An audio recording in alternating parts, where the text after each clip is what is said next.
할렐루야. 오늘도 좋은 날입니다. 아멘. 오늘도 하나님께서 우리에게 주시는 말씀을 통하여 아멘. 성령님께서 우리에게 감동하여 주셔서 귀한 시간이 되기를 예수님의 이름으로 축원합니다. 아멘. 하나님의 말씀을 보겠습니다.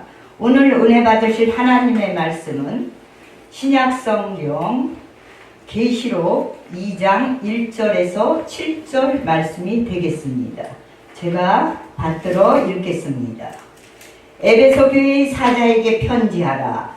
오른손에 있는 7뼈를 붙잡고 7 금촛대 사이를 거니시는 이가 이르시되 내가 내 행위와 수고와 내 인내를 알고 또 악한 자들을 용납하지 아니한 것과 자칭 사도라 하되 아닌 자들을 시험하여 그의 거짓된 것을 내가 드러낸 것과 또 내가 참고 내 이름을 위하여 견디고 게으르지 아니한 것을 아노라. 그러나 너를 책망할 것이 있나니 너의 처음 사랑을 버렸느니라. 그러므로 어디서 떨어졌는지를 생각하고 회개하여 처음 행위를 가지라. 만일 그리하지 아니하고 회개하지 아니하면 내가 내게 가서 내 촛대를 그 자리에서 옮기리라. 오직 내게 이것이 있으니 내가 니골라 당의 행위를 미워하는데. 오늘 말씀의 제목은 에베소 교회에 전하라. 원래는 에베소 교회의 사자에게 편지하라. 조금 줄여서 에베소 교회에 전하라는 제목으로 말씀을 생각하여 전하는 저나 듣는 모든 분이 은혜의 시간이 되시기를 바랍니다. 아멘. 에베소 지역은 아시아의 로마 관할령 안에 있는 항구 도시였습니다. 사모스섬 맞은편에 있으며 카이스티강 남쪽 5.5km 지점에 자리하고 있었습니다. 주요 무역로가 교차되는 위치에 자리 잡은 에베소는 상업의 중심지였을 뿐 아니라 아데미 여신 숭배의 중심지였습니다. 아데미 신전은 고대 7대 불가사의 가운데 하나로 알려져 있습니다. 아데미 신전에는 약 5만 명을 수용할 수 있는 신전뜰이 있었으며 그 아데미의 형상은 어떤 형상이 있었냐? 많은 유방을 달고 있는 거대한 아데미 신상의 모양을 하고 있었습니다. 사도 바울 당시 이 신전 앞에는 은으로 아데미 여신의 신전과 신상을 축소하여 만들어서 사람들에게 팔던 장인들이 있었습니다. 사도행전 19장 24절 말씀에 나와 있습니다. 즉 더메드리오라 하는 어떤 은장색이 은으로 아데미의 신상 모형을 만들어 직공들에게 적지 않은 벌이를 하게 하더니 라고 기록되어 있습니다. 바울은 에베소를 두 차례 방문하였습니다. 제2차 전도여행 도중 고린도를 떠나 에베소에 잠시 방문하였으나 곧 떠났습니다. 그 이후 제3차 전도여행 때 이곳을 다시 방문하여서 회당에서 3개월 그리고 두란노 소원에서 약 2년 동안 강론을 하였습니다. 바울이 그곳에 교회를 세운 뒤에 디모데가 뒤를 이어서 그곳에서 목회를 하였습니다. 또한 사도 요한도 이 교회에서 잠시 사역하였습니다. 반모섬에서 사도 요한이 유배 생활을 하고 풀려난 후에 전승에 의하면 다시 이곳에 에베소 교회로 돌아온 것으로 전해지고 있습니다. 오늘 에베소 교회는 주님으로부터 2가지 칭찬과 1가지 책망을 받게 됩니다. 2가지 칭찬은 오늘 2절 말씀에 이단을 배격하기 위해서 열심으로 수고한 것, 그리고 주님의 이름을 인하여 받는 고난에 인내하고 부지런한 것입니다.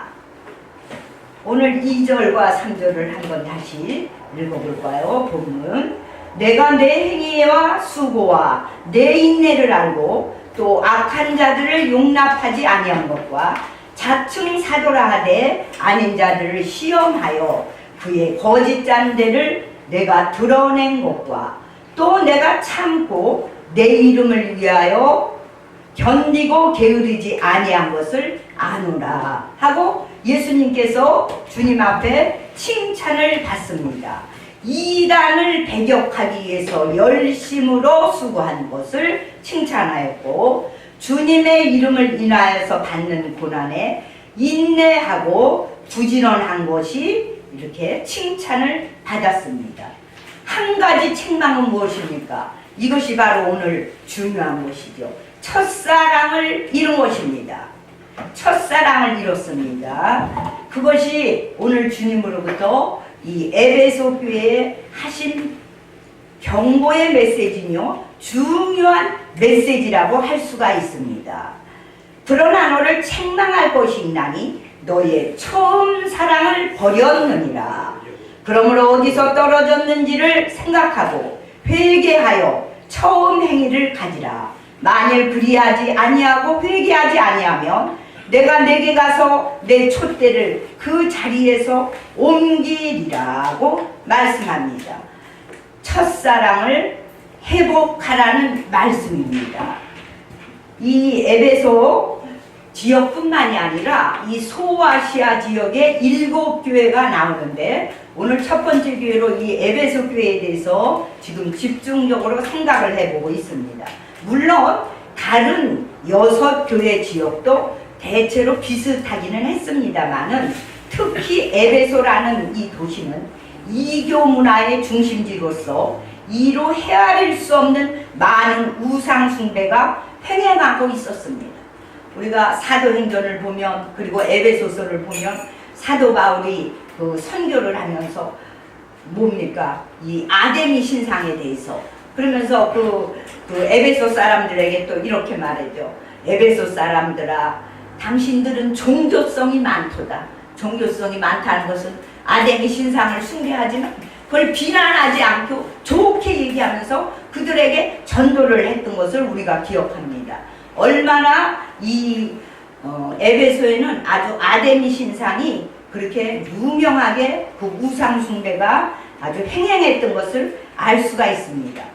그리했기 때문에 이 에베소 교인들은 주변의 이교 숭배의 더러움으로부터 자신들을 지키기 위해서 확고한 교리를 세워서 그것을 열심으로 붙들게 되었습니다. 열심을 이루는 데까지는 좋았으나 자신들을 지키는 데에만 너무 열중한 나머지 삶의 그 신앙의 실천에 대한 열정을 상실해 버린 것입니다. 무엇입니까? 겉을 치장하다 보니까 내용이 없어지는 거죠. 내용이 없어요. 왜? 이 교회는 이 지금 에베소 교회를 우리가 특징 지을 때 말할 수 있는 것은 전통적인 교회입니다. 오늘날의 교회와도 비슷하겠죠. 전통적인 교회. 그리고 상징하는 것은 전통 고수에는 열심이었으나 하나님과의 관계는 등한시하는 교회라는 것입니다. 처음에는 그렇지 않았죠. 에베소 교회가 그렇지 않아. 점점 이 우상 숭배와 그 이교 문화의 그 문화 속에 그들이 또 이단, 니골라당이나 기타 많은 이단으로부터 지키기 위해서 많은 그 교리와 이것을 해서 지키고 붙들고 막아내는 데까지는 잘했습니다. 이것이 주님으로부터 칭찬을 받았어요. 그러나 점점 바깥으로 보이는 것에 치중하다 보니까 내용이 없어지는 것입니다. 그 내용은 무엇입니까? 가장 중요한 믿음의 가장 중요한 첫사랑을 상실해가는 것입니다. 우리 하나님의 속성이나 사람들의 속성이나 비슷한 것이 첫사랑은 참 중요합니다. 첫사랑은 중요하죠. 그런데 그 첫사랑이 계속 가느냐? 그 계속 가야 되는데 점점 식어지는 게 문제죠. 인생도 그렇고 하나님의 이 사랑도 그것을 우리가 속성을 비유해 볼 수가 있습니다. 우리가 구약 시대에는 하나님께서 하나님과 성도와의 관계를 하나님의 백성이라고 하고 부부간의 관계로 표현을 합니다. 이게 가장 사랑의 극치의 관계입니다. 그런데 하나님을 이 믿는 에베소 교회가 처음에는 사도 바울의 그 권면을 들어서 잘 했으나, 그리고 이단을 배격하기 위해서 늘 이 교리적으로도 충실했으나 언제부터인지 모르지만 믿음이 식어지는 시기가 자꾸 왔다는 것입니다. 이 실천적인 행위가 결여된 교리는 그것이 아무리 옳은 것이라 할지라도 주님께 온전히 연락되지 못한다는 것입니다. 그래서 오늘 우리가 이 하나님의 이 결론적으로 에베소 교회를 짧은 시간에 하려니까 제가 이 짧은 설교는 어려운 것이 아니라 저는 또 하던 걸 하기 싫어해서 새로 공부를 해서 다시 하는 거예요. 왜 저기 똑같은 거 하기 싫고 이제 좀 새로운 측면으로 오늘 하는 거예요. 저도 그러니까 학생처럼 성도처럼 똑같이 성경 공부처럼 이렇게 하면서 저도 은혜를 받는 거예요. 아, 아데미에 이렇게도 많은 신상이 있었고 이렇게도 많은 것이 있었구나. 에베소 교회가 그럴 수밖에 없었구나. 왜 그렇게 됐느냐. 그 원인을 분석하니까 너무 많은 그 문화와 그 속에서 우리 지금 믿는 교회도 마찬가지지요. 많은 이 이단과 싸워야 되고 교리와 싸워야 되고 또 세상과 싸우다 보면 나도 모르게 움츠러드는 경향이 있다는 것이죠, 교회가. 그래서 오늘 예수님께서 주님께서는 첫사랑을 회복하라. 그리고 어디서부터 잘못되었는지 그것을 회개하고 떨어진 것을 생각해서 다시 원위치로 돌아오라고 말씀하고 있습니다. 결론적으로 주님의 십자가 보혈로 구원을 받은 성도들은 그것을 확증하는 교리 가운데 있다는 것으로 안주하면 안 되죠. 안주하면 안 돼요. 오늘날 이 정통적인 교회를 생각해 보면 우리가 처음 믿을 때는 그렇지 않지만 자꾸 이제 조금씩 식어가고 조금씩 교리화되고 전통화되고 의식화되는 경향이 없지 않아 있습니다. 거기에 안주하면 안 된다는 것입니다. 라오디가의 교회에는 기회주의, 안일주의에 잊지 말라. 그와 똑같은 것처럼 에베소 교회에도 안주하지 말라고 합니다. 자신이 하나님의 자녀가 되었다는 것을 외적으로 나타내도록 주님의 가르침을 따라서 실제로 실천하는 능력의 자녀가 되어야 하고 열매 맺는 하나님의 자녀가 되어야 되겠습니다. 고린도전서 4장 20절 말씀에 하나님의 나라는 말에 있지 아니하고 오직 능력에 있음이라고 말씀하고 있습니다. 마태복음 3장 8절 그러므로 회개에 합당한 열매를 맺어라. 오늘 에베소 교회를 위해서 에베소 교회를 통해서 우리에게 다시 주시는 말씀, 회개에 합당한 열매를 맺고 첫사랑을 기억하고 다시 회복하라고 오늘도 우리 주님은 말씀하고 계십니다. 이 말씀을 깨닫고 우리 한국교회나 모든 교회가 정말 회개하여서 원위치로 가서 주님 앞에 칭찬받는 교회가 되기를 예수님의 이름으로 축원합니다. 아멘.